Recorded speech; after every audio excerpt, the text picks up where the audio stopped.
Kapolsek Merbo Mataram, Polres Lampung Selatan, Ibda Yudi Chandra mengatakan pengungkapan kasus berawal dari laporan Kades. Saat itu, Senin 25 November 2024, kemarin Kades tempat korban tinggal datang ke Polsek membuat laporan bahwasanya salah satu warganya jadi korban asusila ayah kandung hingga hamil. Mendapat informasi tersebut, pihaknya mendatangi rumah tersangka pada Senin 25 November 2024 sekitar pukul 8 malam. Kami mendatangi rumah tersangka dan mengamankannya. Saat ini pelaku sudah diamankan ke Polres Lampung Selatan. Kasat Reskrim Polres Lampung Selatan AKP Dedi Putra mengatakan saat ini pelaku asusila anak kandung tersebut sudah diamankan di Polres Lampung Selatan. Ia pun menceritakan kronologi asusila yang dilakukan ayah kandung tersebut. Perbuatan itu terkuat tatkala kepala sekolah menaruh curiga terhadap kondisi korban, lalu dilakukan tes kehamilan terhadap seluruh siswi SMP. Dan hasil pemeriksaan terhadap anak korban adalah tanda 2 strip pada alat tes kehamilan. Selanjutnya pihak sekolah menyampaikan perihal tersebut ke kepala desa dan orang tua dari anak korban. Saat sang ibu kandung mengklarifikasi, korban mengaku bahwa pernah disetubuhi oleh ayahnya sebanyak 2 kali pada bulan Februari 2024 di dalam kamar, dengan ancaman akan dipukuli kalau menolak ajakan ayahnya tersebut. Pihaknya menyita barang bukti berupa selai sana kain panjang motif Mickey Mouse berwarna hitam, selai baju bermotif bunga berwarna putih, selai BH warna hitam, dan selai celana dalam warna peach.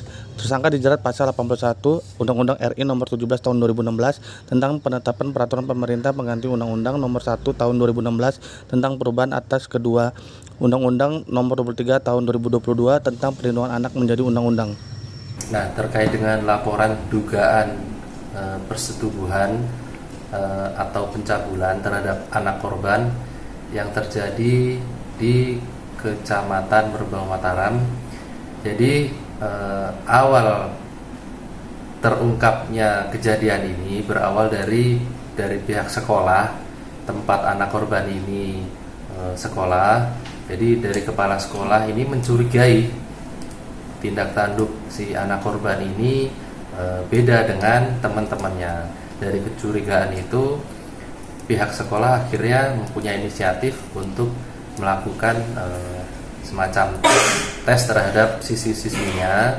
Kemudian dari hasil tes tersebut menggunakan alat tes pack diketahui anak korban ini ternyata positif.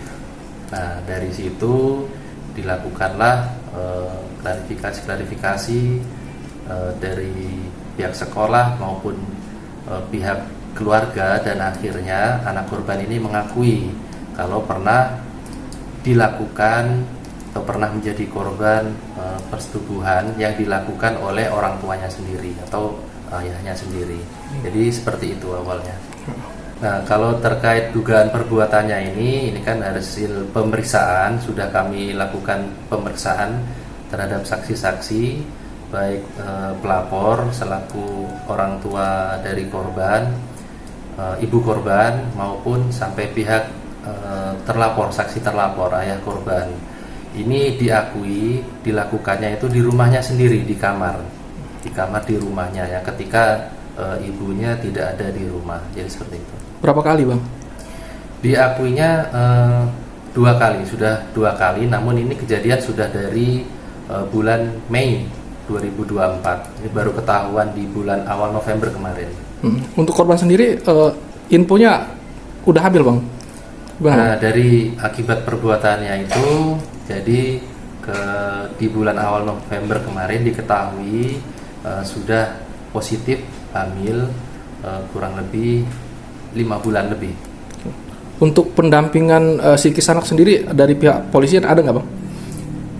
Tentunya ada. Dari ini kan proses sudah di tahap penyidikan. Dari penyidik sudah bersurat ke dinas sosial maupun pihak psikolog untuk melakukan pendampingan, karena ini kan anak ya, korbannya masih tergolong kategorikan anak. Jadi untuk kedepannya pendampingan ini sudah dikomunikasikan untuk kedepannya dilakukan pendampingan.